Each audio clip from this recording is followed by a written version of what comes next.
Hello humans, hello humans. I'll get the sound controlled here. It's hot. I had to have the windows down. There we go. Okay, so still the 25th of June, heading back out. Many hours later, the other side of noon here. Okay, so we have a bunch of data. The data shows a big spike in emotional tension hitting us on the 15th. Early in the morning on the 15th, it runs through the whole day, and it keeps building tension until about 1:15 in the morning on the 16th. Okay, so now these times and stuff, all of the timing is all and truly an artifact of the way that I have defined these words and their emotional impact on humans. So some words have an emotional impact that lasts 3 days, some words have an emotional impact that lasts 3 weeks, others have some that last 3 months, etc., etc. And so that gives us the guesstimate as to when and how long the tension values that are associated with that word would be impacting on humans, right? So now our data on the 15th shows that it's very much USA centered. Okay, so we have a lot more USA language than we do, like, EU or individual countries in Europe, or even more than Israel. There's a lot of language now about Israel, as you can imagine, and it pretty much dominates at a geographic level. But we don't have a whole lot of pointers to something on the 15th happening in a specific place. Now the RV guys, the remote viewing guys, Dick Allgire's group, right, Future Forecasting. I've worked with them. They're very accurate. Dick Allgire scares the absolute crap out of me in terms of the ability of stuff that he's able to, or his ability to pull stuff out of the ether. And so I have a tendency to take their descriptions as being very shading towards accurate, right? So always you're going to interpret it, your mind's going to interpret it ahead of the event, and so you will put on stuff that will simply not manifest, even if you get the majority of it correct, right? It's just the way that our minds work. But the Future Forecasting group, they've got a protocol, they've got double blind kind of crud going on, so there's not really a chance for a lot of front loading of your mind before you do this, and so the stuff that pops in does show up. I mean, statistically, just in dealing with these guys, it's very, very accurate. So, all right, so from my viewpoint, I get some level of confirmation in the details that the future forecasting guys have come up with that points towards some of the linguistic stuff that I've got. Okay, so my linguistic stuff, I have to do it in kind of a binary fashion. Is it this or is it that kind of a deal, right? So you look at one aspect of it, you follow those cross links all the way down, and then you come back and you look at the other aspect, follow those cross links, and see where you're at. Now, I have data sets that show that this building tension will involve UFOs to some degree. I'm going to have to turn on my air here. Let's drop that. Okay. Okay, so so I got a lot of language around UFOs for all of July, and shading into August. It was pretty decent for June, but it really ramps up in July.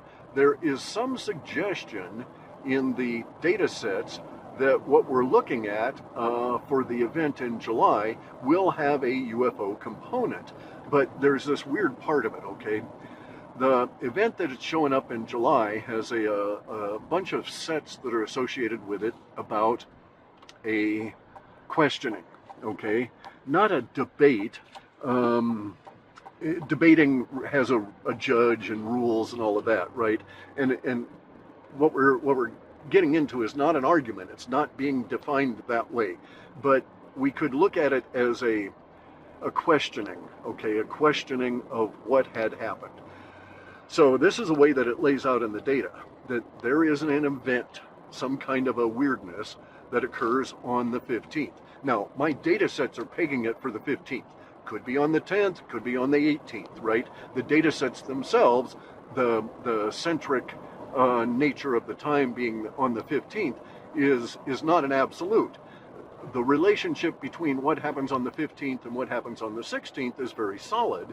And so I expect that one would flow into the other, but it might happen, as I say, on the 10th, or it could happen on the 18th, that kind of thing, right? So timing is a real bitch in this. However, okay, so there is this questioning. The description for the questioning comes down to basically describing our situation of having had an event, people having seen the event, as well as all kinds of crap in terms of, satellites, cam phones, security cams on buses, maybe, I don't know where, but it's saying that there is a ton of stuff capturing the event. So we record the absolute hell out of this, right? So whatever the event is, there is a capture to data component of it that makes the nature of the event having happened an absolute certainty. So we're not debating that. We're not discussing or arguing whether the event occurred. We all acknowledge that it did occur, but that there is some level of discussion about what it was. Not in terms of, was there an orca involved, or was there a moose involved, right? Not like that, because the recording of it will be able to say, well, there was this there, this happened, and so on. But rather, what does it mean? Okay, so what does this mean for humans? And so that's what's coming across in relation to this event that I've got pegged on the 15th and the 16th. Now, the data sets, if we look at this numerically, we're looking at a building tension value, and I'm just going to use round numbers. These are not the actual digits that I get, because those would be meaningless to everybody else, but I just want to show a comparison here, okay? And so we're going to say that over the course of the 15th, from the morning of the 15th until around 1:15 in the morning on the 16th, so a little bit longer, so 25 hours and some odd minute kind of a thing, we have building tension. And then on the 16th, we have release tension. The building tension, if we say it went to 1,000, then the release tension values only go back down about 600 or 700 out of that 1,000 to return, or to leave us with a residual of over 300 in a numeric value for this. Okay, so again, the values are just relative to each other. There's no definitive metric for the individual value itself. Okay, I'm just using these as to get you an idea. So we have this residual that's about a third of the buildup. This residual carries forward from the 16th, and it keeps going all through the rest of the year, because we get into more building tension, more release, building tension, and so on, right? So it's a constant up and down, up and down, up and down kind of a thing. This is very unusual that we have a day on the 15th where building tension so dominates that it looks like a giant spike straight up. Because usually these things are very fuzzy. You got a little bit of building tension and a lot of release, and then a little bit of building tension and a lot more release, or the opposite. It just goes up and down all the time. This was a very unusual occurrence. I've determined that it's not an artifact of the data, that is to say, or the data processing. So it's not a screw up on the part of the processing. So it really is in the data. And it really does come across this way, as a very large run up, and then a very large drop, and then a residual that keeps on going. The data sets themselves, the actual sets of the language, build over time from the 16th on, adding more and more language. A lot of this appears to be as a result, the gain of the language appears to be as a result of the discussions, not necessarily any kind of a resolution of those discussions, nor is there anything in the data sets yet this far, that would show that we have another occurrence or anything, right? So the fact that we're still discussing this months later, so we'll still be discussing this in December, even though it happens in July. So 5 months later, we'll still be working through this, and we'll still be discussing this business in 2025. The sets that are involved in those discussions build over time, so apparently we really get into this. It's intriguing enough at whatever a level that it starts involving more and more minds out of humanity. And so there is a hint in the data that we will have about 10% of humanity involved in thinking about this, dealing with it, reacting to it, or whatever, by the end of the year. There's also stuff in the data that suggests we're going to get a formal response, in the sense of like officialdom that will decide, okay, we're going to hire people and pay them to think about this. And the data is just too diverse, too crammed with all of the anxiety and the worries and the fears, etc., that have been put out on us by the Elohim worship cult, for me to be able to filter through it to get a better idea of what's coming. So it is my supposition that if we weren't being worked over by the fear porn coming out of the rabbinical councils all over the planet, if we weren't being pushed on by the linguistically by the fears and the anxiety and all of this kind of horseshit from the Jewish community, that it would be easier to do this work and I'd be able to get more out of it because I wouldn't have so much fluff in the way, wouldn't have so much foam out there, right? Useless, not really factual or not really developing kind of fears that are put on us by the rabbinical councils. They design them, they craft them, they put it out there. Just like the Department of Defense put out the flat earth meme back in the year 2000. And then really pushed it with money all the way up through 2004. So we have the event, it keeps growing in terms of its impact on humanity. More and more people start becoming intrigued by it or aware of it or whatever, and it grows over time. There's a lot about the event itself that's completely hidden from us, okay, that we won't see, that isn't visible to us. A lot of those sets that have obscured or hidden or references to a hidden function or hidden aspect of this also have either directly held or via crosslinks lots of UFO references. So it's my supposition that there's going to be some hidden level or not discussed or invisible component of this that will involve the UFOs. Now, the interesting part about this, though, is that even though it's being described as being hidden and invisible, we're going to know about it. All right, so even though we won't see the UFO necessarily, we will in some way know it was there. So I'm suspecting, satellite cameras or, whatever, right? Catches on somebody's, doorbell cam or something. Who the hell? We just don't know how it's going to develop, but the data sets are very clear that it is unseen, but it is known. It's invisible. We could not look at it and see it, yet we have all this information about it. So very much a real strangeness here in terms of the particulars within the data sets. And it'll be very interesting to see what actually manifests, if anything, on the 15th. Now, I say if anything, but I'm actually pretty calm about the idea that there will be something, just because of the way that the data lays out and the weirdness of the particular point where we're at right now.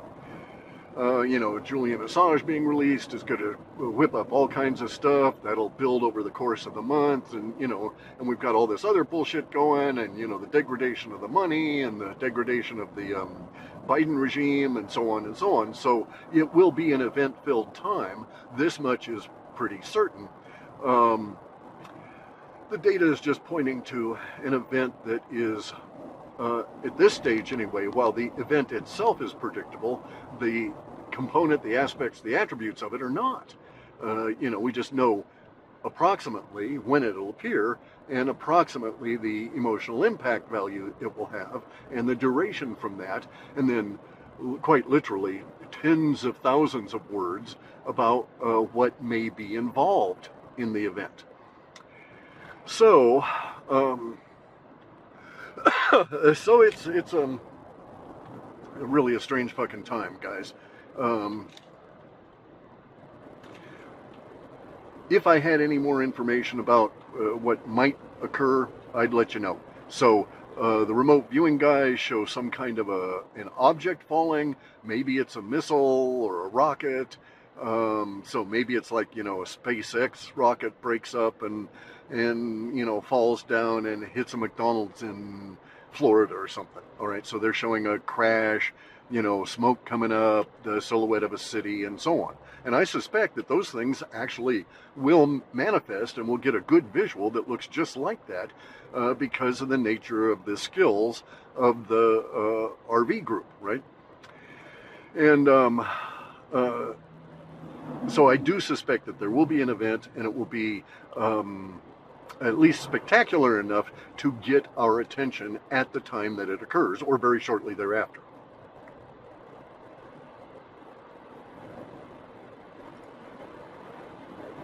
Now,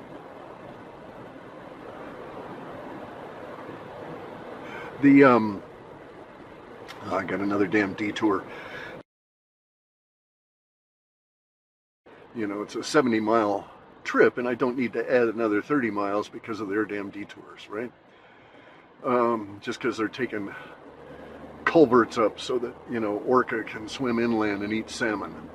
I don't know what their rationale is. It's bullshit anyway.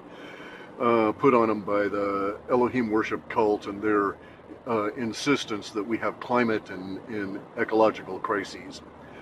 Where was I there? Okay, so our emergence into this new situation post-event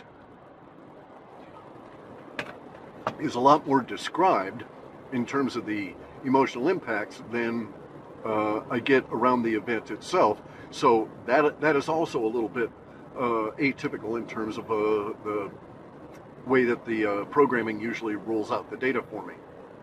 I still have some of these data sets to process. I think there's maybe about 3/4 of a terabyte. And I'll set off another round of processing when I get back here. But it'll be days before that gets done. I've got all different kinds of stuff to do. The machines out there have to be put to other uses, so I can't use them as processing servers for a couple of days. I've got to do some other work on them and so on. So it'll be a while. And maybe I'll do another one of these in a week or two and say, okay, this is what I've come across. Or maybe I'll write something up about it.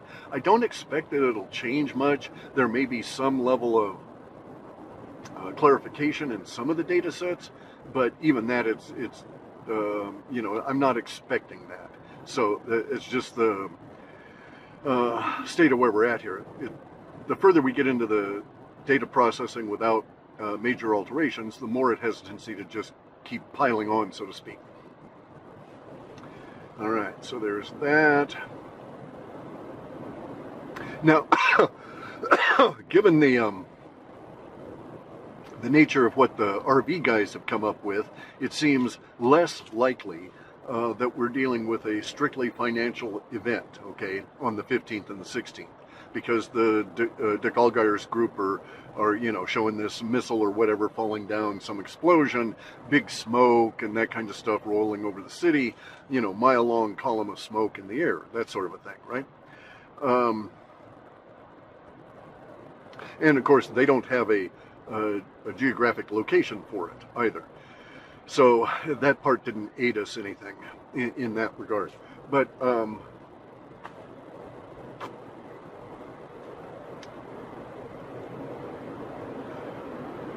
The All right, so this is sort of a weird way to say this, but the nature of the RV stuff, the remote viewing that Dick Allgire's group has produced, has led me to think that, okay, it's not going to be a strictly financial event, that there will be some level of physical motion, kinetic activity that's associated with this. Now, that does not mean that there won't be a financial event. It just means that this financial event will not be it 100%.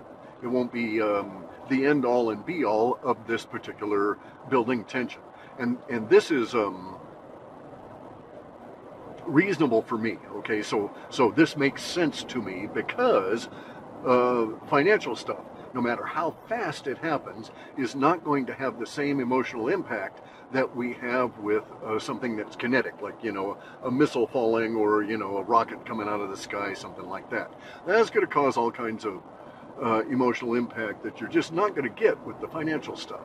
And so the building tension and the remainder, the release language only going back to and leaving us with the remainder there, all of this makes sense if it's not a financial event, right? If it's bigger than that.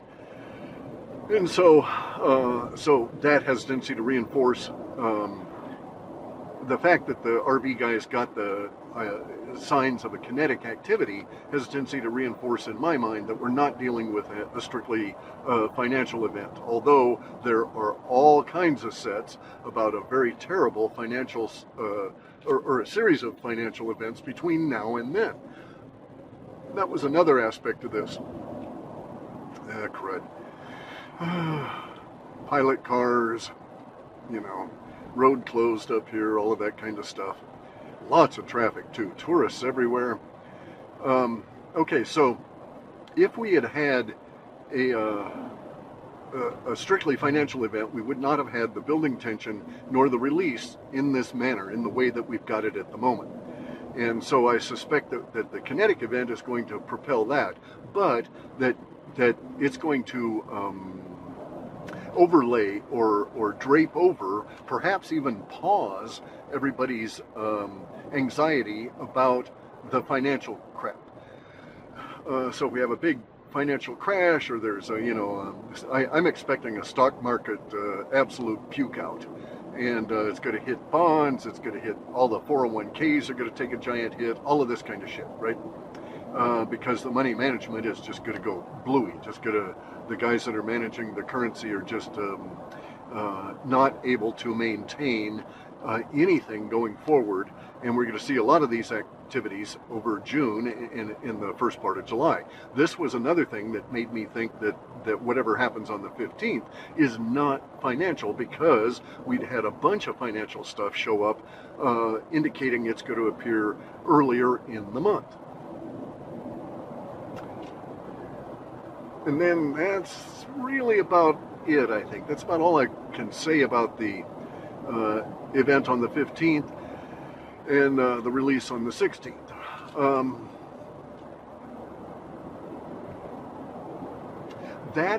Okay, so there is a tendency after the 16th for more and more people to examine the event, get intrigued by it, and keep pursuing it. And such that we end up with a large segment of the population of the planet being actively involved, at least in terms of thinking about it, discussing it, and so on, 5 and 6 and 7 months later. And that keeps growing over time.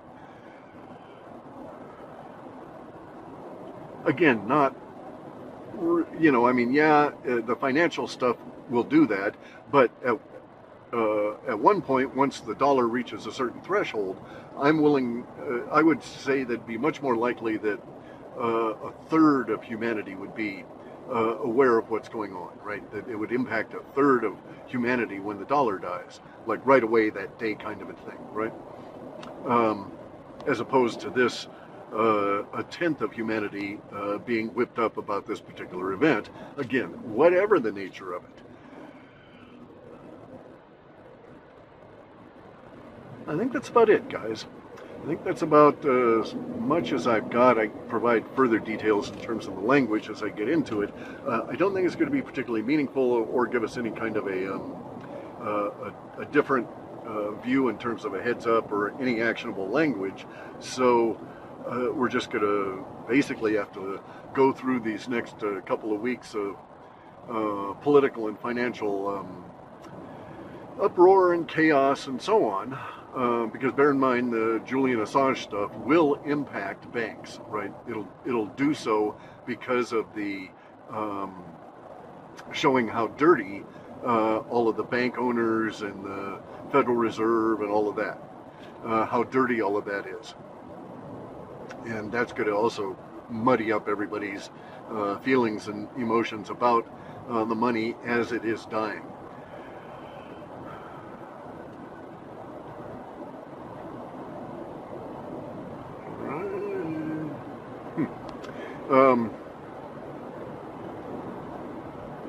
I guess that's it. Okay, and I'll talk to you later. I gotta go and do all of my chores now.